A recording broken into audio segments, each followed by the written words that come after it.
என்னோட வாலிபால் கரியரில் நான் அச்சீவ் பண்ண முடியல. ஏன்னா நிறைய பாலிடிக்ஸ் கொஞ்ச நெஞ்சில் நிறைய பாலிடிக்ஸால் என்னால் என்னுடைய ஏமை வந்து அச்சீவ் பண்ண முடியல. ஸோ என் மூலயமா நான் 4 பேருக்கு கற்றுக் கொடுக்கணும்னு சொல்லிட்டு இப்போ நான் பிபேட் படிக்கணும்னு சொல்லிட்டு நான் சொன்னேன் மேம் கிட்ட. அவங்க வந்து என்னோடய ஹையர் ஸ்டடீஸ்க்கான ஃபீஸ் எல்லாமே அவங்க எடுத்துக்கிட்டு இப்போ நான் படிக்கிறதுக்கு அவங்க ஒரு ரீசனாக இருக்காங்க.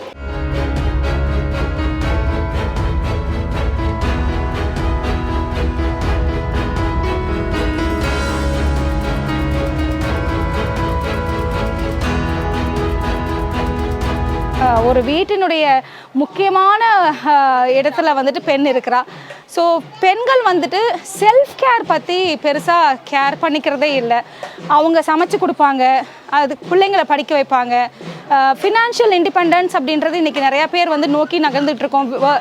இன்க்ரீஸிங் லேபர் ஃபோர்ஸ் வந்துட்டு ஆகிடுச்சு. அதுவும் வந்து பெண்கள் நிறைய வேலைக்கு வர ஆரம்பிக்கிறாங்க, உயர் பதவிகளில் இருக்கிறாங்க, அதுக்கப்புறம் முறைசாரா தொழில்கள்லையும் இருக்கிறாங்க.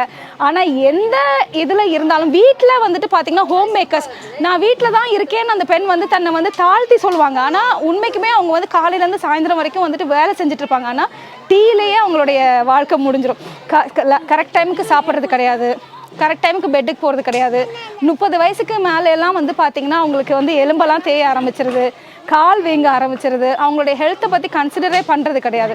ஸோ ஒரு வீட்டுடைய அடிப்படை அஸ்திவாரம் அப்படின்றது ஒரு பெண்ணாக இருக்கும்போது முதல்ல செல்ஃப் கேர் ரொம்ப ரொம்ப இம்பார்ட்டன்ட். ஸோ அதையுமே எங்களுடைய ஆர்கனைசேஷன் வழியாக நாங்கள் வந்து பெண்களை எம்பவர் பண்ணும்போது அவங்க கிரைசிஸ் டைமில் அவங்கள எப்படி பார்த்துக்கணும், அதே மாதிரி யாருடைய துணையும் இல்லாமல் அவங்க சமுதாயத்தில் எப்படி இயங்க முடியும், அதுக்கு சமுதாயத்தில் என்னெல்லாம் அவங்களுக்கு ப்ரொவிஷன்ஸ் இருக்குது, குறிப்பாக அரசாங்கம் கொடுக்கக்கூடிய ப்ரொவிஷன்ஸ் என்னென்ன, சட்டங்கள்லாம் அவங்களுக்கு எவ்வளோ தூரம் ஃபேவரபுளாக இருக்குது, இதை சார்ந்து பாலிசிஸ் எல்லாம் கொண்டு வந்து அவேர்னஸ் கொடுக்கறது.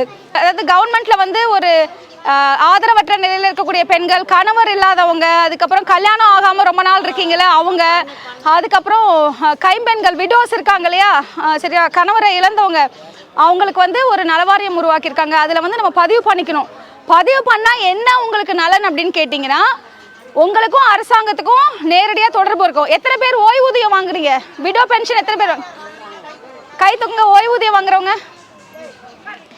எத்தனை பேர்? மகளிர் உரிமை தொகை வாங்குறீங்க? சரி, பென்ஷனுக்கு அப்ளை பண்ணி இன்னும் வராதவங்க எத்தனை பேர் இருக்கீங்க? பென்ஷன் வராதவங்க கை தூக்குங்க. ஸோ அப்போ நீங்கள் பதிவு பண்ணிட்டீங்க அப்படின்னா அதில் ஓய்வூதியம்னு ஒரு காலம் இருக்கும், சரியா? அந்த காலத்தில் போயிட்டு நம்ம டிக் பண்ணோம் அப்படின்னா அவங்களே கூப்பிட்டு பேசுவாங்க.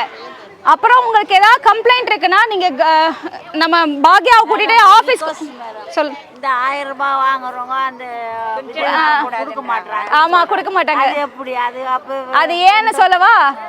1000 ரூபாய் நீ வாங்குற, சரியா? டெய்லியும் வந்து விடோஸ் இருக்காங்க, டெய்லி புருஷன் இறந்து போகிறவங்க நிறைய பேர் இருக்காங்க ஏதோ ஒரு காரணத்தில். இப்போ நீங்கள் எப்படி கஷ்டப்படுறீங்களோ அதே மாதிரி உங்களோட ரொம்ப மோசமாக குக்கிராமத்தில் விவரமே தெரியாத பொண்ணுங்க கூட இருப்பாங்க இல்லையா? அப்போ உங்களுக்கு வந்து இப்போ 1000 ரூபாய் மகளிர் உரிமை தொகையும் கொடுத்து பென்ஷனும் கொடுத்தா உங்களுக்கு 2200 ரூபா 2 ப்ரிவிலேஜ் கிடச்சிருதுல்ல. அப்போ இல்லாத ஒருத்தங்களுக்கு இன்னொரு 1000 ரூபா. சரியா? ஓகேவா? அப்போ ஒரு ஹைஃபை போட்டுக்கோ. அவ்வளோதான். அதாவது ஒரு கால் வருது எனக்கு 2019 வந்து ஆல் விமன் போலீஸ் ஸ்டேஷன்லேருந்து, எனக்கு சைதாப்பேட்டை ஆல் விமன் போலீஸ் ஸ்டேஷன்லேருந்து ஒரு கால் வருது. என்ன சொல்கிறாங்க அப்படின்னா, இன்ஸ்பெக்டர் தான் பேசுகிறாங்க, இன்ஸ்பெக்டர் யுவராணி மேடம். இந்த மாதிரி எனக்கு வந்து ஒரு டொமஸ்டிக் வயலன்ஸ் விக்டிம் வராங்க. அவங்க ஹஸ்பண்ட் வந்து ஒரு ட்ரக் அடிக்ட். எந்நேரமும் இந்த புள்ள போலீஸ் ஸ்டேஷனில் வந்து புருஷனை காணும்னு கம்ப்ளைண்ட் கொடுக்குறா, அடிக்கிறாங்கன்னு கம்ப்ளைண்ட் கொடுக்குறா. வீட்டிலேருந்து கம்யூனிட்டி அவங்க வந்து இன்டர்காஸ்ட் மேரேஜ் பண்ணிட்டனால இந்த பிள்ளையை ஒதுக்கி வச்சுட்டாங்க. கையில் ஒரு குழந்தை, நல்லா டாலாக இருக்கா, படிச்சிருக்கா, இவளுக்கு எதாவது பண்ண முடியுமா அப்படின்னு சொல்லி கேட்குறாங்க. ஸோ அப்போ வந்து அவங்களுக்கு நாங்கள் அப்போ போலீஸ் ட்ரைனிங் கொடுத்துட்டு இருந்ததுனால, இப்போ 2nd கிரேட் போலீஸ் கான்ஸ்டபிள்ஸ்க்கான எக்ஸாம் வந்துருந்துச்சு, அனௌன்ஸ்மெண்ட் வந்ததுனால அவங்கள அப்ளை பண்ண வச்சு ஃப்ரீ ட்ரைனிங் கொடுத்தோம் 1 இயர் ஃபுல்லாக. அவங்க வந்து ப்ராப்பராக அதை யூட்டிலைஸ் பண்ணாங்க. சரி, நம்ம வந்து என்ன தான் ஃப்ரீயாக ஒரு விஷயத்த பண்ணாலும் அதை யூஸ் பண்ணுறதுன்றது அந்த பெனிஃபிஷரி கிட்ட தான் இருக்குது. ஸோ அப்போ 1 இயர் ஃபுல்லாக அவங்க வந்து கண்டினியூஸாக வந்து ட்ரைனிங் அட்டன் பண்ணி குழந்தையும் கூட்டிகிட்டு வந்து அட்டன் பண்ணுவாங்க. அவளுக்கு யாருமே சப்போர்ட் கிடையாது.